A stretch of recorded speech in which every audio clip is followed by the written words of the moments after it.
Balikan natin mamaya yung isong yan kasi kawawa yung mga nalilin lang nila eh. For pang sariling interest lang para manloko ng kapwa. Pilipinas, suportado ni President Donald Trump laban sa China. Ayan it's sa MA Pinoy TV. Yan ang matindi. Itong unahin natin talakayin. Iyak naman dito mga DDS at yung mga vlogger na nag-seminar sa China. Yung mga vlogger identify na mga Duterte na ayaw sa ginagawa ni Pangulong Marcos at ipaglaban ang West Philippine Sea at ng majority ng mga Pilipino. Pro-China sila. Ay ito ngayon, ipinagdiinan na po ni US Defense Secretary Pete Hegseth na suportado ni President Donald Trump ang Pilipinas, si Pangulong Marcos laban sa tawag nila ay China. Communist China ang tawag niya eh. So, laban sa China, sa ginagawa sa South China Sea at West Philippine Sea. Sabi niya, hindi lang West Philippine Sea, pati South China Sea at sa buong rehiyon, hindi papayagan ng Amerika ang ginagawang pambubuli, pangargabyado at pangaagaw ng China. Yan po ang matiin sinabi. Sige nga, pakinggan natin.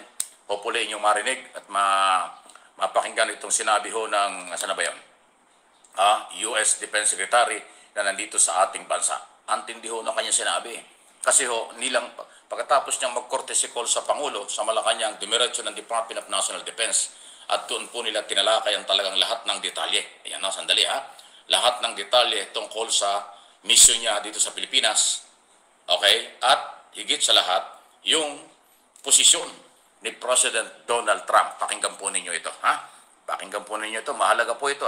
Sinabi mismo ni US Defense Secretary. Mataas na opisyal ng Trump administration. Secretary Pete Hegseth. Eto na yun. Pakinggan natin. Sandali Here in Manila with Secretary Teodoro on my first trip as the Secretary of Defense in the Indo-Pacific.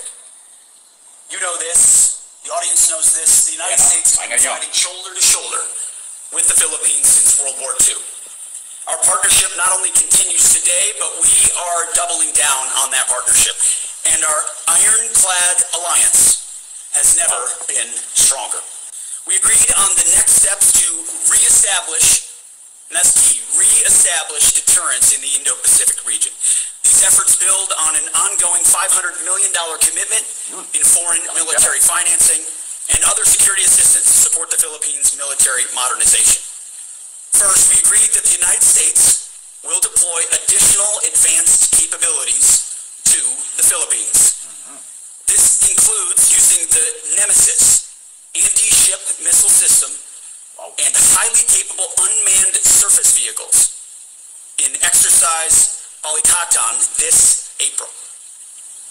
These systems will enable U.S. forces and the armed forces of the Philippines to train together on using advanced capabilities to defend the Philippines' sovereignty. Ang mga sinabing persa at marami pa hong gagawin tungkol sa mga persa ng militar na gagawin. Did I get that right? Batanes. Marami. Islands.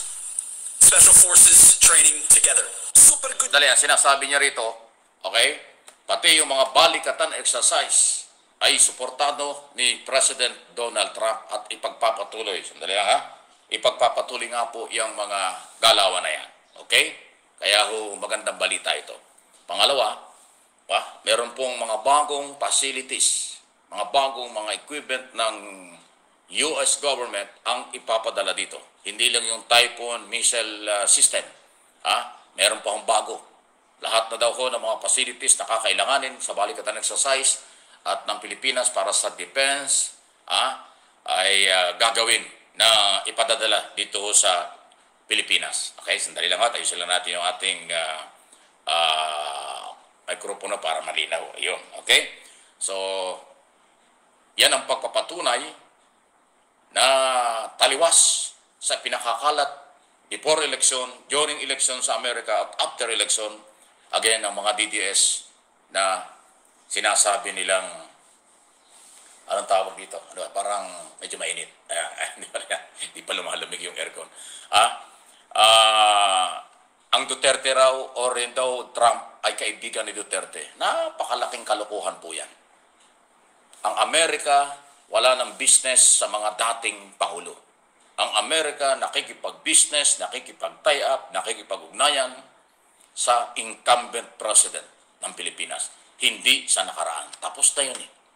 Again, panluloko yan ng mga DDS na sinasabing iyak daw ang Marcos administration dahil ang Trump administration ay maka-Duterte. Puro kalokohan kayo kasi. Puro kayo fake news. Ay ito ngayon, nagpunta na si US Defense Secretary Hegseth nga po at sinabi niyang sulit. Siya ay kumakatawan sa buong Amerika at sa Office of the President ng Estados Unidos, President Trump, bilang Defense Secretary at ipinarating kay Pangulong Marcos, kay Defense Secretary Gibo Teodoro, nag one-on-one meeting na nga sa Aguinaldo kahapon at yan na kanya sinasabi. $500 million initial na tulong plus yung mga equipment na ipapadala rito, yung balikatan sa Bataan at iba pang gagawin ngayong April, next month, ay makikita na po ang mga modernong armas na ipapadala ng Amerika dito sa Pilipinas na ayaw ito ng China. Alam naman natin, yung mga Chinese government, pagka gumagalaw ang Amerika at nakakaroon tayo ng mga facilities na tulong ng Amerika, galit na galit sila. Pero walang pakialam ang Trump government. Ano man ang sabihin ng China, hindi pinapansin at gagawin nila ang tulong sa Pilipinas at dito sa rehiyon. Dahil nga ho sa patuloy ng pambubuli, panghimasok ng China. Ayan o. So ito yung magandang balita para sa lahat ng Pilipino. Ang problema nga lang, yung mga DDS vlogger at mga DDS supporters talaga nila, hindi naniniwala dyan. Wala tayong pakialam dyan. Wala na tayong magagawa dyan kung ayaw nila. Bulahin nila ng bulahin yung kailang sarili, bulahin nila ng bulahin ng kailang mga followers. Tingnan natin kung sino ang nagsasabi ng totoo. Ito ang totoo na ginawa ng Pilipinas at ng Amerika. At yung pagdideklara officially ni President Trump through Secretary Hegseth nga po ay napaka-tindi. Dahil nga po sabi nga niya, inuna niya na puntahan ang Pilipinas dito sa rehiyon. Kasi importante sa kanila si Pangulong Marcos at ang Philippine government.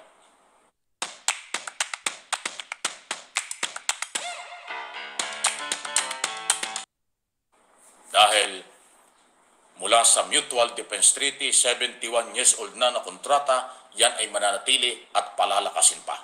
Yan po ang magandang balita. Any comment, reaksyon sa bagay na ito? Malaya po kayo.